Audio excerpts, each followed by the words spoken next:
നമസ്കാരം.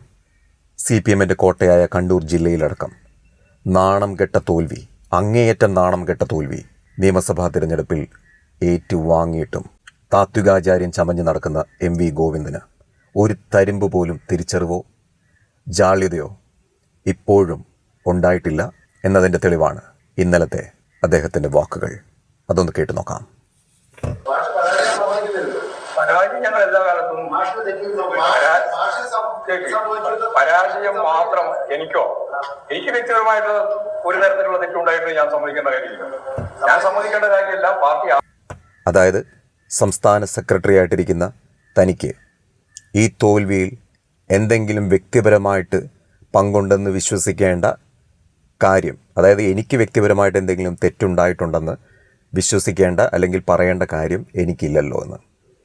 എന്ത് അക്കൗണ്ടബിലിറ്റിയാണ് മിസ്റ്റർ ഗോവിന്ദൻ താങ്കൾക്കുള്ളത്? ഈ സംസ്ഥാന സെക്രട്ടറി എന്ന പദവി വെറും ഒരു റബ്ബർ സ്റ്റാമ്പ് പദവിയാണെന്നാണോ താങ്കൾ വിശ്വസിക്കുന്നത്? അങ്ങനെയാണെങ്കിൽ താങ്കൾ ആ പദവിയെ അവഹേളിക്കുകയാണ്. അതിശക്തമായ നേതാക്കൾ ഇരുന്നിട്ടുള്ള ഒരു കസേരയിലാണ് താങ്കൾ ഇരിക്കുന്നതെന്നുള്ള ബോധ്യം ഇടയ്ക്കെങ്കിലും ഉണ്ടാവുന്നത് വളരെ നല്ലതാണ്. സഖാക്കളോട് എന്തെങ്കിലും തരത്തിലുള്ള ഒരു പ്രതിബദ്ധതയുണ്ടെങ്കിൽ ഇങ്ങനെ ആ കസേരയെ അവഹേളിക്കരുത്. നമുക്ക് ബാക്കിയും കൂടെ ഒന്ന് കേട്ട് നോക്കാം.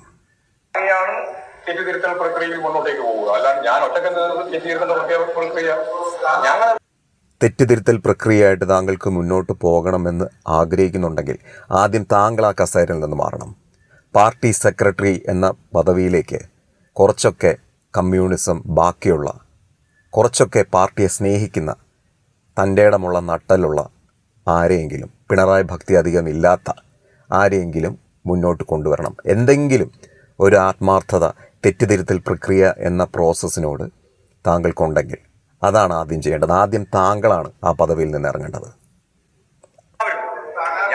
ഞാൻ നേരത്തെ പറഞ്ഞാണ്, ഞാൻ ഉൾപ്പെടെ നമ്മൾ ഓരോരുത്തരും ഈ പ്രക്രിയയുടെ ഭാഗമായിട്ട് എന്തൊക്കെ ശരിയും എന്തൊക്കെ തെറ്റുമാണോ ഉണ്ടായിട്ടുള്ളത് എന്ന് പരിശോധിച്ച് ആവശ്യമായ നിലപാട് സ്വീകരിച്ച് തെറ്റെല്ലാം തിരിച്ച് മുമ്പോട്ടേക്ക് പോകാൻ ആവശ്യമായ എക്സ്റ്റൻഡഡ് സ്റ്റേറ്റ് കമ്മിറ്റിയാണ് നമ്മൾ ചേരാൻ പോകുന്നത്. അത് കർമ്മ പദ്ധതിയാണ്.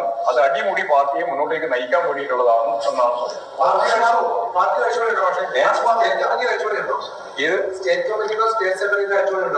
പണി ഉണ്ടാവില്ല സ്റ്റേറ്റ് കമ്മിറ്റി, ഒരാഴ്ച പണി ഉണ്ടാവത്തില്ല. മാധ്യമപ്രവർത്തകൻ ചോദിക്കുകയാണ്, സ്റ്റേറ്റ് കമ്മിറ്റിയിലോ സ്റ്റേറ്റ് സെക്രട്ടേറിയറ്റിലോ എന്തെങ്കിലും അഴിച്ചുപണി ഉണ്ടാവുമെന്ന്. അന്നേരം പുള്ളി പറയാണ് ഒരാഴ്ചപ്പണി ഉണ്ടാവത്തില്ല. സഖാക്കളെ, നിങ്ങളിതൊക്കെ കേൾക്കുന്നുണ്ടല്ലോ, നിങ്ങളാണ് പ്രതികരിക്കേണ്ടത്.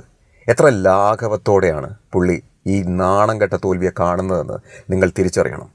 ഒരുപാട് നല്ല സഖാക്കളും കമ്മ്യൂണിസ്റ്റുകളും ഇന്നുമുണ്ട്. ഞാനൊക്കെ അച്യുതാനന്ദൻ ഒരുപാട് ഇഷ്ടപ്പെട്ടിരുന്ന ആളാണ്. പിണറായി വിജയനെയാണ് ഞാൻ എതിർക്കുന്നത്.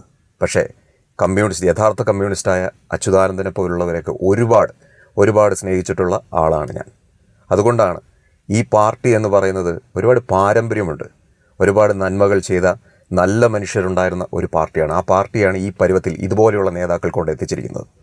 അഴിച്ചുമണി എന്ന് പറഞ്ഞാൽ ഇതുപോലെയുള്ള ആളുകളെയാണ് നിങ്ങൾ ഇറക്കി വിടേണ്ടത്. ഇനിയെങ്കിലും നിങ്ങളത് തിരിച്ചറിയണം. ശക്തമായിട്ട് ഇവരെ ഇറക്കി വിടുവാനുള്ള എന്ത് നിലപാട് നിങ്ങൾക്കെടുക്കാൻ പറ്റുന്നോ അത് നിങ്ങൾ ചെയ്യണം. പാർട്ടി നിലനിൽക്കണമെന്ന് നിങ്ങൾ ആഗ്രഹിക്കുന്നുണ്ടെങ്കിൽ കടക്ക് പുറത്തു എന്ന് പറയണം.